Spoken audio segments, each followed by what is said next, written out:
बिस्तर पर बैठकर भोजन करने वाले ये वीडियो जरूर देखें। जानिए यमराज क्या कहते हैं। नमस्कार दोस्तों, आप सभी का स्वागत है। दोस्तों, इस वीडियो को लाइक जरूर करें और अगर आप चैनल पर नए हैं तो चैनल को सब्सक्राइब करें। अगर आप श्री विष्णु के भक्त हैं तो इस वीडियो को व्हाट्सएप फेसबुक पर शेयर जरूर करें ताकि श्री विष्णु आपकी हर एक मुराद को पूरा करेंगे। तो वीडियो को अभी के अभी शेयर जरूर कर दें, साथ ही साथ एक लाइक तो जरूर करिएगा। दोस्तों, एक बार यमराज और चित्रगुप्त यमलोक में बैठकर बात कर रहे होते हैं। तभी चित्रगुप्त यमराज से पूछते हैं, हे प्रभु, किस कारण से मनुष्य की अकाल मृत्यु होती है?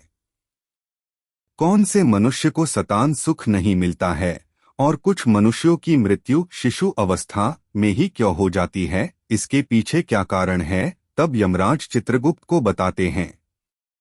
चित्रगुप्त, तुमने उचित ही प्रश्न किए हैं। इन सभी प्रश्नों का उत्तर मनुष्य की आदतों में छिपा होता है। मनुष्य जिस प्रकार का आचरण करता है उसे उसी के अनुसार सुख और दुख भोगने पड़ते हैं। मनुष्य की अकाल मृत्यु होने के पीछे भी उसकी आदतें ही कारणभूत होती है। तुम्हारे प्रश्नों का उत्तर बताने से पहले मैं तुम्हें एक अत्यंत महत्वपूर्ण कथा सुनाता हूँ। इस कथा में तुम्हें तुम्हारे सभी प्रश्नों के उत्तर मिल जाएंगे, इसीलिए तुम इस कथा को ध्यान से जरूर सुनना। तो दोस्तों, यमराज ने चित्रगुप्त को जो कथा सुनाई है हम आप सभी को सुनाने जा रहे हैं। इस कथा में मनुष्य के आचार विचार, अच्छी और बुरी आदतें तथा जन्म मृत्यु के विषय में बहुत ही महत्वपूर्ण ज्ञान दिया गया है। इस ज्ञान को कभी आधा अधूरा नहीं सुनना चाहिए। तो चलिए बिना देरी किए शुरू करते हैं। यमराज कहते हैं, चित्रगुप्त, किसी समय की बात है, मध्य देश में एक अत्यंत सुंदर नगरी थी। उस नगरी में एक धनवान सेठ रहा करता था जिसका नाम था आत्माराम। आत्माराम बहुत ही मेहनती था। उसने अपनी मेहनत से सारा धन इकट्ठा किया था। उसका बहुत बड़ा व्यापार था और साथ ही उसके पास बहुत सारा खेत था। पूरे नगर में आत्माराम जितना धनी इंसान कोई नहीं था। सौभाग्य से आत्माराम के 3 पुत्र थे और 2 पुत्रियां उठी। आत्माराम के सभी पुत्र पुत्रियों का विवाह हो चुका था। आत्माराम के 3 बेटे उसी के साथ रहते थे और उसके कामकाज में उसकी सहायता करते थे। आत्माराम का बड़ा बेटा किशन बहुत ही समझदार और बुद्धिमान था। वह अपने पिता के सारे काम संभालता था। छोटा बेटा गणेश भी खेत देखता था और खेत के सारे काम करता था और तीसरा सबसे छोटा बेटा पढ़ाई करता था। आत्माराम के दोनों बेटों का विवाह हो चुका था और कुछ समय बाद पढ़ाई खत्म होने पर उसने उसके छोटे बेटे का भी विवाह करा दिया और उसे भी अपने व्यापार में काम पर लगा दिया। भगवान की कृपा से सब कुछ ठीक चल रहा था। कई वर्ष बीत गए। आत्माराम के बेटों ने उसके व्यापार को और बढ़ा दिया और जब आत्माराम की मृत्यु का समय निकट आया तो उसने संपत्ति का बंटवारा करने का सोचा और अपने तीनों बेटों को बराबर हिस्सा करके उसने अपनी सारी संपत्ति तीनों बेटों के नाम कर दी और बड़ी ही प्रसन्नता से उसने मृत्यु को गले लगा लिया। आत्माराम की मृत्यु के बाद उसके तीनों बेटे अपने अपने हिस्से में मिली संपत्ति को संभालने लगे। ऐसे ही समय बीतता गया। आत्माराम के बेटे अपने अपने घर पर हर साल अपने पिता का श्राद्ध करते थे और नदी में जाकर तपन भी करते थे जिससे आत्माराम की आत्मा को शांति मिले। आत्माराम के बड़े बेटे को 3 अत्यंत सुंदर पुत्र की प्राप्ति हुई। फिर छोटे बेटे को 2 पुत्र और 1 पुत्री हुई, लेकिन सबसे छोटे बेटे को कोई संतान नहीं हुई। बहुत साल बीत गए लेकिन सबसे छोटे बेटे को कोई संतान नहीं हो रही थी। उसने कई उपाय भी किए लेकिन उसे कभी संतान सुख नहीं मिला, जिस कारण से वह सदा ही दुखी और निराश रहने लगा। कुछ साल बीतने के बाद आत्माराम के छोटे बेटे की तबीयत अचानक खराब हो गई और वह बीमार रहने लगा। उसने अपनी बीमारी के इलाज में अपने पास की सारी जमा पूंजी खर्च कर दी। वह दूर दूर से वैद्यों को बुलाकर अपना इलाज करवाता था। बीमारी के कारण वह अपने कामकाज पर ध्यान नहीं दे पा रहा था। इसीलिए उसकी परिस्थिति और भी अधिक खराब होने लगी थी। उसने कई बार अपने भाइयों के पास मदद मांगी और उनसे उधार पैसे लेकर जीवन का गुजारा करने लगा था। कई वैद्यों को दिखाने के बाद भी उसकी बीमारी ठीक नहीं हो रही थी, जिस कारण से वह बहुत दुखी रहने लगा था। उसके भाई भी अब उसकी मदद करके थक चुके थे, लेकिन अब उन्होंने भी उसकी मदद करना बंद कर दिया, क्योंकि वह अपने बड़े भाइयों से ठीक से बर्ताव नहीं करता था। वह अपने भाइयों की उन्नति देखकर जलने लगा था और उनसे द्वेष करने लगा था, जिस कारण से वह और भी अधिक दुखी रहने लगा था। फिर एक दिन अचानक उसकी मृत्यु हो गई और फिर यम के दूत उसे लेने के लिए उसके पास आ गए। यम के दूत उसे घसीटते हुए यमलोक लेकर जाने लगे। फिर यमलोक पहुंचने पर उसे यमराज के सामने लाकर खड़ा कर दिया गया। वहां पर जाने के बाद वह छोटा बेटा रोता हुआ यमराज से पूछने लगा है, यमराज, मैंने ऐसा कौन सा पाप किया है जिससे मुझे यह दिन देखने पड़े? मैं तो कितना अच्छा भला इंसान था, लेकिन किस कारण से मुझे अचानक रोगों से ग्रसित कर दिया? किस कारण से मेरा सब कुछ नष्ट हो गया? ऐसा मैंने कौन सा पाप किया है? फिर यमराज कहते हैं, अरे मूर्ख, तूने अपने जीवन में बहुत पाप किए हैं। तेरी बुरी आदतों के कारण ही तुझे यह दिन देखने पड़ रहे हैं। तेरी अकाल मृत्यु का कारण भी तू खुद ही है।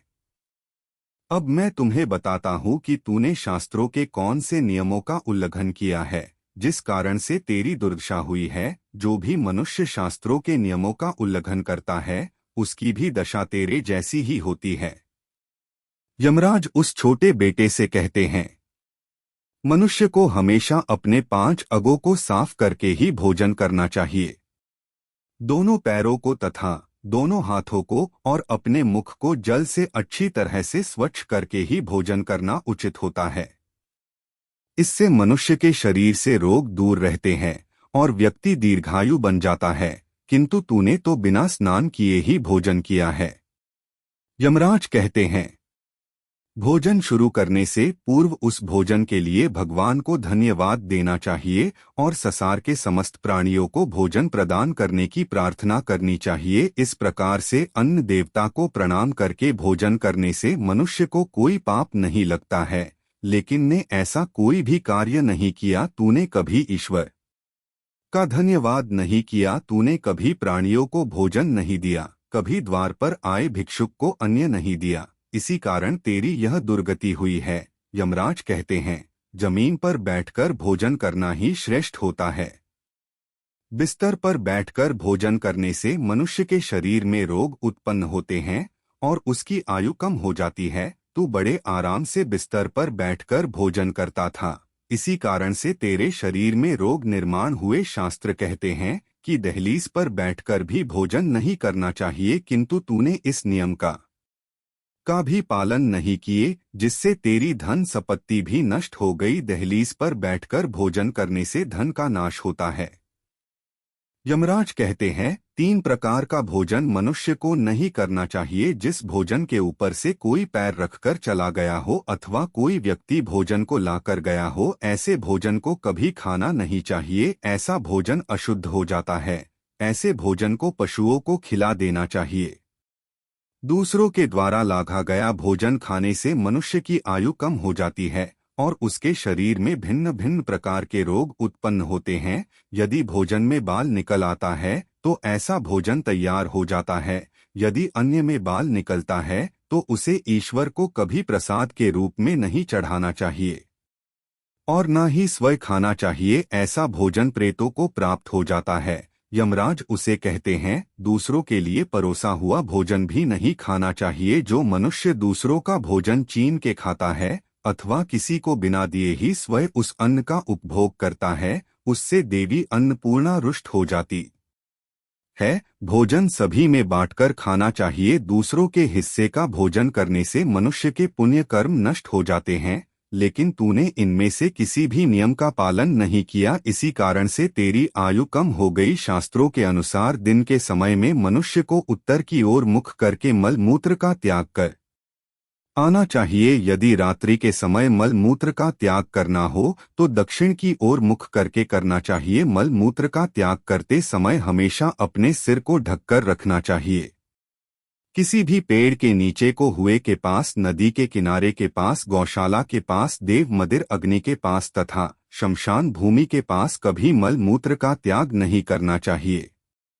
शास्त्रों में कहा गया है, खड़े होकर भी मल मूत्र का त्याग नहीं करना चाहिए, इससे शरीर में रोग और विकार निर्माण होते हैं। इसके साथ ही पूरी तरह से निर्वस्त्र होकर भी मल मूत्र का त्याग नहीं करना चाहिए। चलते चलते कभी पेशाब नहीं करना चाहिए, इससे जीवन में दुर्भाग्य आता है। जूते पहनकर छाता लगा आकर भी मल मूत्र का त्याग करना अनुचित माना जाता है। कभी भी किसी स्त्री, गुरु, देवता, मंदिर और पानी की तरफ मुख करके आकाश में ग्रहों को देखते हुए मल मूत्र का त्याग करना अनुचित होता है। रात्रि में चंद्रमा और अग्नि की तरफ देखते हुए भी मल मूत्र का त्याग नहीं करना चाहिए, इससे जीवन में दुख और संकट आते हैं। मल मूत्र का त्याग करने के बाद उस भाग को स्वच्छ करना चाहिए तथा अपने हाथों को भी जल से शुद्ध करना चाहिए। मल मूत्र का त्याग करने के बाद किसी दीवार पर साफ नहीं करना चाहिए, इससे पशु के रूप में जन्म प्राप्त होता है। मल मूत्र का त्याग करने के बाद उसे अच्छे से ढक देना चाहिए और उस पर मिट्टी डालनी चाहिए ताकि कोई पशु उसे खाए नहीं। यमराज कहते हैं, मनुष्य को कभी निर्वस्त्र होकर स्नान नहीं करना चाहिए, इससे पितृदेव रुष्ट हो जाते हैं। पितृदेव रुष्ट हो जाने पर मनुष्य अपना सब कुछ खो बैठता है, किंतु तूने सदैव ही निर्वस्त्र होकर ही स्नान किया है, जिस कारण से तेरे पितृ भी तुझसे नाराज थे।